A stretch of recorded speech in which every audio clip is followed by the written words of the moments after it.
আমার নাম অর্পিতা। বয়স ২১ বছর। দেখতে বেশ সুন্দর এবং বয়সের তুলনায় একটু পরিণত মনে হয়। আমার মুখের গঠন আকর্ষণীয়, গায়ের রং উজ্জ্বল এবং শরীরের গঠন স্লিম নয়, বরং মাঝারি। আমরা গ্রামে থাকি, তাই অন্যান্য গ্রামের মেয়েদের মতো আমিও সাধারণত সালোয়ার কামিজ পরি। আমি শুধু দ্বাদশ শ্রেণী পর্যন্ত পড়াশোনা করেছি এবং তারপরে বাড়িতেই থাকি। বাইরে থেকে আমাকে খুবই সাধারণ এবং সরল মনে হতো। ভিতর থেকেও আমি অতটা চালাক বা চতুর ছিলাম না। তবে সত্যি বলতে সেদিনগুলোতে আমি নিজের সীমা অতিক্রম করেছিলাম। জীবন আমাকে এমন কিছু অভিজ্ঞতা দিয়েছিল যা ভাবনার বাইরে।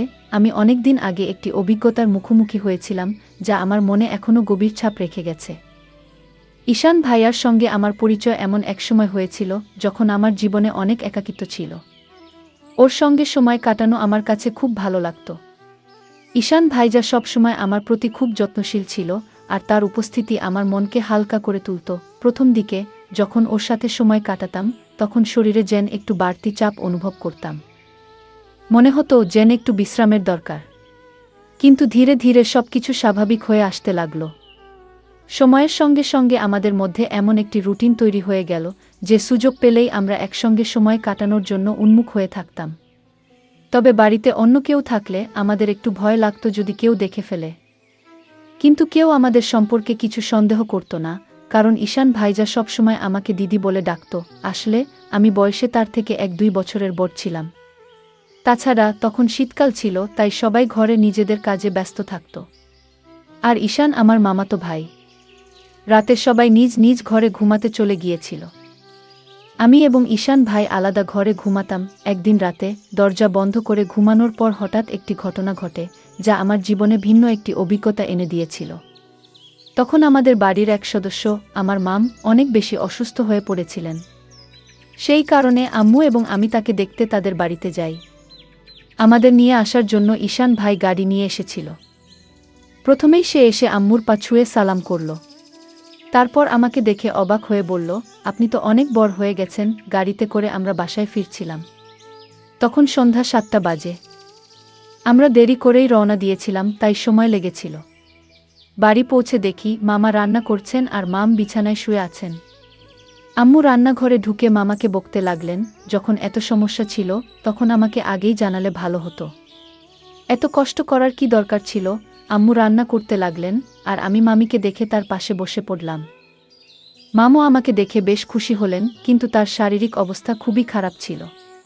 কিছুক্ষণ পর আম্মু মামিকে খাবার দিলেন এবং নিজ হাতে তাকে খাইয়ে দিলেন। ততক্ষণে ঈশান ভাই আমাকে ডাকলেন।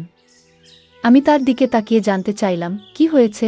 ঈশান ভাই আমাকে তার কথাগুলো শোনানোর জন্য অপেক্ষা করছিলেন, যা পরবর্তীতে আমাকে একটি নতুন অভিজ্ঞতার মুখোমুখি করেছিল। রাতে খাওয়ার জন্য যখন আমি ঘরে ঢুকি তখন ঈশান ভাই খাবার খাচ্ছিলেন। আমাকে দেখেই সে বলল, দিদি চলে আসুন, খাবার খান। আমি বললাম, না ভাইজা, আপনি আগে খান, আমি পরে খাবো। কিন্তু সে আমাকে জোর করেই বসালেন। আমিও খুব ক্ষুধার্ত ছিলাম, তাই বেশি আপত্তি করলাম না। আমরা মজা করে একসঙ্গে খাবার খেয়ে নিলাম, কারণ আমরা আসার সময় চিকেন নিয়ে এসেছিলাম। খাওয়া শেষ হওয়ার পর আমি আম্মুর ঘরে ঘুমাতে যাওয়ার জন্য রওনা দিলাম। তখন ঈশান ভাই বলল, দিদি যদি কিছু মনে না করেন তবে এখানে আমার ঘরেই ঘুমান না। আমি একটু অবাক হয়ে বললাম, না ভাইয়া, আমি আম্মুর কাছেই ঘুমাবো। কিন্তু সে বারবার অনুরোধ করতে থাকল। শেষে আমি বললাম, ঠিক আছে, এখানে থাকবো, কিন্তু আগে আম্মুকে জানিয়ে আসি। ঈশান ভাই আম্মুকে গিয়ে জানালেন যে আমি তার ঘরে থাকছি। এদিকে আমি আমার সালোয়ার কামিজ বদলে ঈশান ভাইয়ের দেওয়া লোয়ার আর টি শার্ট পরে নিলাম, কারণ আমার পোশাকটা একটু বেশি টাইট ছিল। আমাকে সেই পোশাকে দেখে ঈশান ভাই হেসে বললেন, দিদি আপনাকে এই পোশাকেও অসাধারণ লাগছে। তুমি এত সুন্দর কেন? আমি তাকে কিছু বললাম না, শুধু হেসে কথা ঘুরিয়ে দিলাম।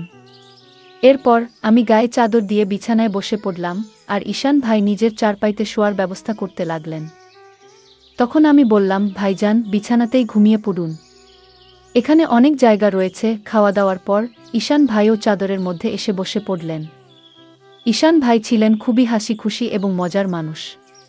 তিনি মজার মজার কথা বলে আমাকে অনেকক্ষণ হাসালেন। কথা বলতে বলতে কখন যে রাত 11টা বেজে গেল এবং কখন যে আমি ঘুমিয়ে পড়লাম বুঝতেই পারিনি। সকালে ঘুম ভেঙে দেখি ঈশান ভাই আমার চুল নিয়ে খেলা করছেন। আমাকে দেখে তিনি হাসি মুখে বললেন, গুড মর্নিং দিদি, ঘুম কেমন হলো? আমি হাসতে হাসতে বললাম, খুব ভালো হয়েছে ভাইজা। তারপর আমরা দুজন চাদরের মধ্যে বসে চা খেতে শুরু করলাম। সেই সময় আম্মু আমাদের জন্য গরম গরম চা নিয়ে এসেছিলেন। সকালটা খুবই ঠান্ডা ছিল, তাই চাদরের মধ্যেই চা খাওয়া হলো। ঈশান ভাই তখন বারবার আমার দিকে তাকাচ্ছিলেন। আমি হাসি মুখে জিজ্ঞেস করলাম, কি ভাইজা, এমন করে তাকিয়ে আছেন কেন? তিনি মজা করে বললেন, আপনার চোখ দুটো খুব বড় এবং সুন্দর। সত্যি বলতে দিদি, আপনার চোখের দিকে তাকালে মন ভালো হয়ে যায়। আমি মজা করে তাকে জিজ্ঞেস করলাম, সকালে আমি যখন ঘুমিয়েছিলাম তখন তুমি কি করছিলে? তিনি একটু হেসে বললেন, কিছু না দিদি, আপনার চুল ঠিক করছিলাম। ঈশান ভাই দেখতে বেশ সুদর্শন ছিলেন। তার মুখে তখনও দাড়ি গোঁফ আসেনি। তার ত্বক খুবই পরিষ্কার ছিল এবং আমার চেয়ে সামান্য কম লম্বা ছিলেন। তার এমন কিছু আচরণ মাঝে মাঝে আমাকে একটু অবাক করত। সকালটা বেশ ব্যস্ততার মধ্যে শুরু হয়েছিল। আম্মু ঘরের কাজকর্ম নিয়ে ব্যস্ত ছিলেন আর মামা কাজের জন্য তৈরি হচ্ছিলেন। আমি আম্মুর কাজে সাহায্য করতে লাগলাম। এর মধ্যেই মামা খাবারের প্যাকেট নিয়ে কাজে বেরিয়ে গেলেন। আমার সকালে স্নান করার অভ্যাস অনেক দিনের, তাই প্রতিদিনের মতো আমি স্নান করতে বাথরুমের দিকে যাচ্ছিলাম। কিন্তু আমি জানতাম না যে ঈশান ভাইও এই সময় স্নান করেন। বাথরুমের দরজা খোলার সঙ্গে সঙ্গে আমি লজ্জায় লাল হয়ে গেলাম এবং দ্রুত নিজের ঘরে ফিরে এলাম। ঈশান ভাই তখন স্নানে ব্যস্ত ছিলেন। তার মুখে সাবান ছিল এবং তিনি আমাকে দেখতেও পাননি। কিন্তু আমি এতটাই লজ্জা পেয়ে গিয়েছিলাম যে সেই দৃশ্য বারবার আমার মনে ভেসে উঠছিল। আমি ঘরে বসে নিজের মতো করে কিছু একটা ভাবছিলাম আর একা একাই হাসছিলাম। ঠিক তখনই ঈশান ভাই স্নান সেরে ঘরে এলেন। আমাকে একা একা হাসতে দেখে তিনি মজা করে বললেন, কি হলো দিদি, আজ তো বেশ খুশি লাগছে। ঈশান ভাইয়ের কথা শুনে আমি একটু চুপ হয়ে গেলাম এবং বললাম, না ভাইজান, তেমন কিছু না, আপনার কথাই ভাবছিলাম। তিনি ফোন চালাতে চালাতে পাশে বসে বললেন, আমার ব্যাপারে এমন কি ভাবছিলে যে এত হাসি পাচ্ছে? আমি একটু হেসে বললাম, না ভাইজান, থাক, এটা বলার মতো কিছু নয়। কিন্তু ঈশান ভাই তখন জিদ ধরে বসলেন, না দিদি, বলো না। না বললে আমি ভুল কিছু মনে করব। তখন আমি বললাম, প্লিজ ভাইজান, এটা নিয়ে আর কিছু ভাববেন না। এরপর আমি তাড়াতাড়ি উঠে স্নানে চলে গেলাম। স্নান শেষে আমি নিচে হাফ প্যান্ট আর টপ পরে ফিরলাম। তখনও ঈশান ভাই সেখানেই বসেছিলেন। স্নানের সময় আমি চুলও ধুয়েছিলাম, তাই ঘরে ফিরে চুল শুকোচ্ছিলাম। মজা করার জন্য আমি জেনে বুঝেই পানি একটু ঈশান ভাইয়ের দিকে ছিটাচ্ছিলাম। এটা দেখে হঠাৎ ঈশান ভাই উঠে দাঁড়ালেন এবং আমার চুল ধরে আমাকে বিছানায় বসিয়ে দিলেন। তার আচরণে আমি রাগ করে উঠে বললাম, এটা কি হচ্ছে ঈশান? রাগের বশে আমি তার হাতে একটি মৃদু আঘাত করলাম। এরপর ঈশান ভাই কোনো কথা না বলে চুপচাপ ঘর থেকে বেরিয়ে গেলেন। তার এই আচরণে আমিও কিছুটা হতবাক হয়ে গেলাম। আমার মনে খুব আফসোস হচ্ছিল যে হয়তো আমাকে এটা করা উচিত ছিল না। কিন্তু আমি জানতাম ঈশান ভাই যা করতে যাচ্ছিলেন তাতে যদি আমি তাকে থামাতে কোনো পদক্ষেপ না নিতাম, তবে হয়তো তিনি থামতেন না। এরপর আমি তাড়াতাড়ি নিজের চুল ঠিক করলাম এবং গোসল করে আম্মুর কাছে চলে গেলাম। আম্মু শুধু মামির কথা ভাবছিলেন। তিনি ওনার জন্য ওষুধ দেখিয়ে দিয়েছিলেন, গোসল করিয়ে দিয়েছিলেন এবং খাবারও প্রস্তুত করে রেখেছিলেন। তখন আম্মু বললেন, তাড়াতাড়ি ঈশানকে ডেকে আনো। সে গরম গরম খাবার খেয়ে নিক, পরে খাবার ঠান্ডা হয়ে যাবে। আমিও জানতাম যে ঈশান ভাই আমার উপর রেগে আছেন। যখন আমি তাকে ডাকতে গেলাম, দেখলাম তিনি ছাদের উপর আছেন। ঈশান ভাই ছাদের উপর বসে ফোনে কিছু দেখছিলেন।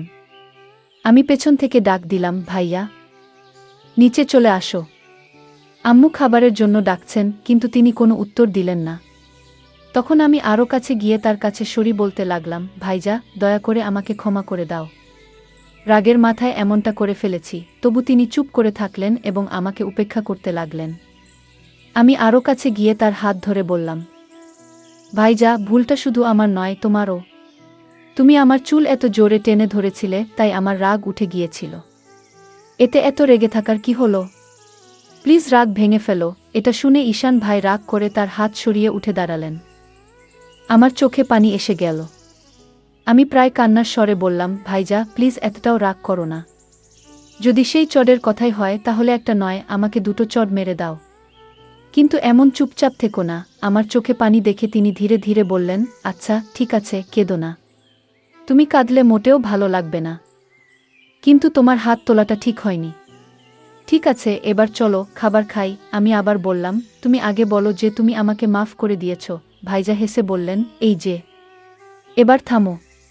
খুব বেশি মাফ চেয়ে ফেলেছ। এটা এত বড় ব্যাপারও নয়। চলো তাড়াতাড়ি নিচে যাই। আমরা দুজন নেমে আসার পর যখন আমরা নিচে গেলাম, আম্মু এবং মাম ইতিমধ্যেই খেয়ে নিয়েছেন। আম্মু তখন রান্নাঘরে কাজ গুছিয়ে নিচ্ছিলেন। আমি আর ঈশান ভাই একসঙ্গে বসে খাবার খেয়ে নিলাম। খাওয়ার পর আমি কিছুক্ষণ মামির পাশে বসে তার সাথে কথা বলতে শুরু করলাম এবং তার শরীরের খোঁজখবর নিতে লাগলাম। এরই মধ্যে আম্মু তার কাজ শেষ করে ফিরে এলেন। আম্মু এসে বললেন, আমি আর তোমার মাম পাশের বাড়ির আন্টির সাথে দেখা করে আসি, একটু হাঁটাহাঁটিও হবে, ততক্ষণ তুমি বাসায় থাকো। ঈশানকেও বলে দিয়েছি যেন কোথাও না যায়, আমরা অল্প সময়ে ফিরে আসব। এরপর আম্মু মামিকে নিয়ে বেরিয়ে গেলেন আর আমি মামার ঘর গুছাতে শুরু করলাম। তখন ঈশান ভাইও সেখানে এসে মজা করতে লাগলেন। আমি তাকে বললাম, ভাইজা প্লিজ একটা জিনিস এনে দাও। ঈশান ভাই বললেন, বলো দিদি, কি আনবো? তোমার কি ভালো লাগে? তখন আমি বললাম, আমার জন্য একটু চকলেট এনে দাও, চকলেট আমার খুব পছন্দ। ঈশান ভাই মুচকি হেসে বললেন, ঠিক আছে, তুমি ঘর পরিষ্কার করো, আমি চকলেট নিয়ে আসি। ঈশান ভাই চকলেট আনতে বেরিয়ে গেলেন আর আমি আবার ঘর পরিষ্কার করতে শুরু করলাম। ঘর গুছানোর সময় আমি যখন মামির আলমারি খুললাম, তখন দেখলাম সেখানে মামির মেকআপের অনেক জিনিস রাখা আছে। সাজগোজ করার প্রতি আমার ভীষণ আগ্রহ থাকায় সেগুলো দেখেই আমার মন নেচে উঠল। সময় কাটানোর জন্য আমি মামির সাজগোজের জিনিসপত্র নিয়ে তৈরি হতে শুরু করলাম। একটু একটু মেকআপ করলাম, তারপর মামির ঝুমকা আর গয়না পরে নিলাম। আলমারির উপর দিকে ঝুলিয়ে রাখা মামির শাড়িগুলোর মধ্যে একটি লাল শাড়ি বের করলাম এবং তা পরতে শুরু করলাম। যখন ঈশান ভাই চকলেট নিয়ে ফিরে এলেন, আমি তখন পুরোপুরি সেজেগুজে একেবারে নতুন বউয়ের মতো তৈরি। চুল খুলে নিয়েছি, লিপস্টিক লাগিয়েছি আর হাতে চুড়িও পরেছি। ঈশান ভাই যখন ঘরে ঢুকলেন, আমাকে এমন সাজে দেখে একদম হতভম্ব হয়ে গেলেন। তার মুখ থেকে শুধু বের হলো, দিদি তুমি তো অসাধারণ দেখাচ্ছ। আমি তার কাছ থেকে চকলেট নিয়ে বিছানায় বসে খেতে শুরু করলাম।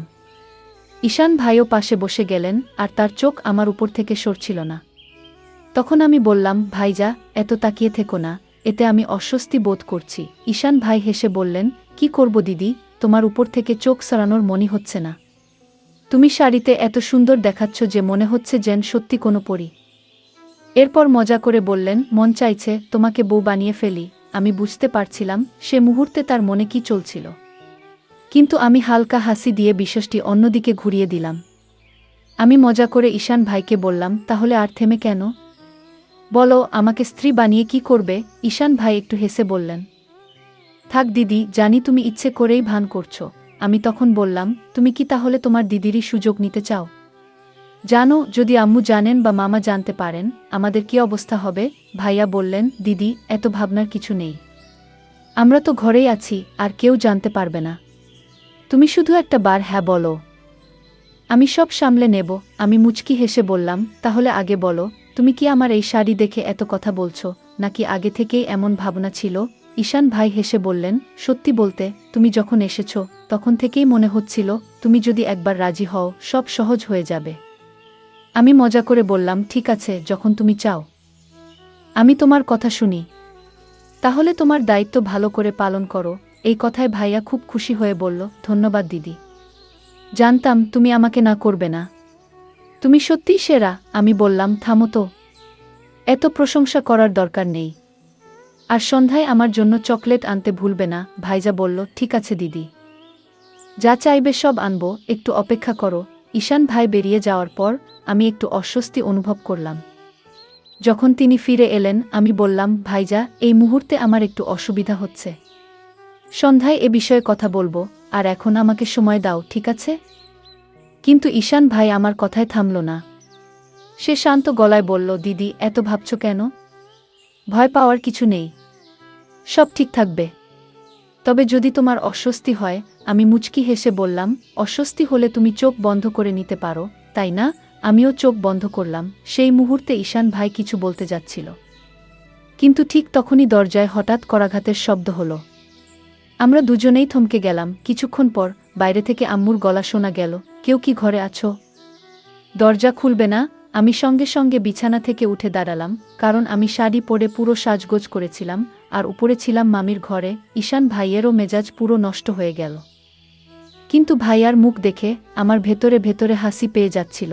তৎক্ষণাৎ আমি ঈশান ভাইকে ঘর থেকে বের করে দিলাম, নিজেও শাড়ি খুলে নরমাল কাপড় পরে নিলাম, তারপর আবার ঘর গুছানো শুরু করলাম। এদিকে আম্মু জানালেন, মামিকে বারান্দায় বসিয়ে রেখে সোজা রান্নাঘরে গিয়ে চা বানাতে ব্যস্ত হয়ে গেলেন।